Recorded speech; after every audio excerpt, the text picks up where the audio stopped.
अभी आपने शपथ लिया कि कोई भी नशा नहीं करेंगे, लेकिन ये भी ध्यान देना है कि हम खुद बचें और दूसरे को भी सावधान करें।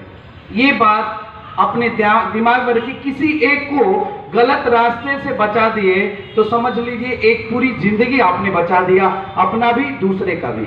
तो ये शपथ लेने का यही मुख्य उद्देश्य है कि नशा मुक्त देश बनाना।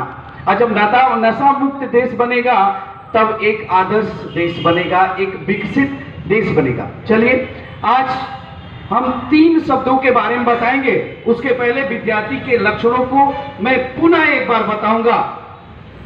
काकचेष्टा, बको ध्यानम, श्वान निद्रा तथैव च, अल्पाहारी, गृह त्यागी, विद्यार्थी पंच लक्षणम। पहले भी मैंने बताया था कि विद्यार्थी को कौवे के जैसे कोशिश करना चाहिए। जिस प्रकार कौवा हाथ में खाने का पदार्थ देखकर या रोटी देखकर तब तक नहीं उड़कर भागता है जब तक उसको झपट नहीं लेता है, ले नहीं लेता है। ऐसे ही विद्यार्थी को अपने विषय के बारे में कोशिश करना चाहिए। बको ध्यानम, बकुला एक पैर पर खड़े होकर बहते हुए नदी के पानी में तैरते हुए मछली पर कंसंट्रेट करता है, ध्यान लगाता है और तैरते हुए मछली को अपने चोंच में पकड़ लेता है, क्योंकि उसका ध्यान सिर्फ मछली पर था। विद्यार्थी को उस पर ध्यान को केंद्रित करना चाहिए, अपने विषय पर, पाठ्यक्रम पर, जो अध्यापक आपको पढ़ा रहे हैं उस पर।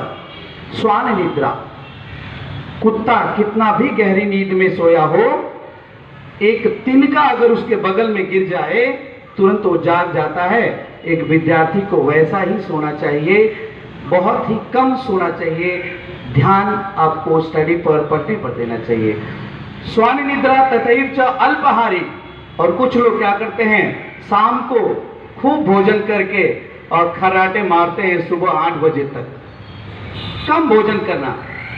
गृह त्यागी, पहले के लोग तो घर छोड़ करके गुरुकुलों में चले जाते थे, लेकिन यहाँ पर गृह त्यागी का मतलब घर छोड़ना नहीं है। गृह त्यागी का मतलब है घर में जो और भी बाहर के जो अनावश्यक बातें चलती हैं उस पर ध्यान न दे करके आप अपने अध्ययन पर ध्यान दीजिए। इसको कहेंगे घर त्यागी।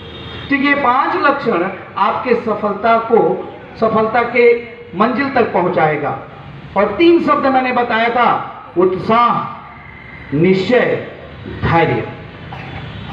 अगर आपके अंदर उत्साह है तो ही आप सारा काम कर सकते हैं, कोई भी काम कर सकते हैं। जैसे आप कुत्ते को ही देख लीजिए, जिस कुत्ते के अंदर उत्साह नहीं है उसका पूंछ नीचे रहता है, और जिस कुत्ते के अंदर उत्साह रहता है तो पूरा पूंछ उठाए हुए माने पूरे उत्साह के साथ अपने भोंकता है।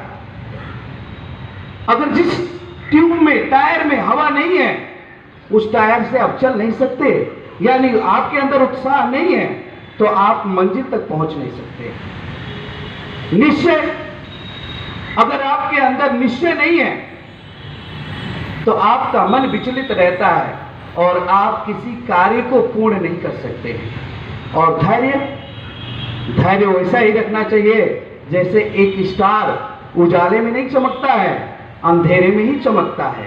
यानी एक सफल व्यक्ति विषम परिस्थितियों को ही झेल करके तारा बनता है। उसके चारों तरफ अंधेरा, अज्ञान, संघर्ष रहता है, तभी वो स्टार बनता है। तो ये 3 चीजें ध्यान रखें, उत्साह, निश्चय और धैर्य। ये जीवन को सफलता के मार्ग तक पहुंचाता है।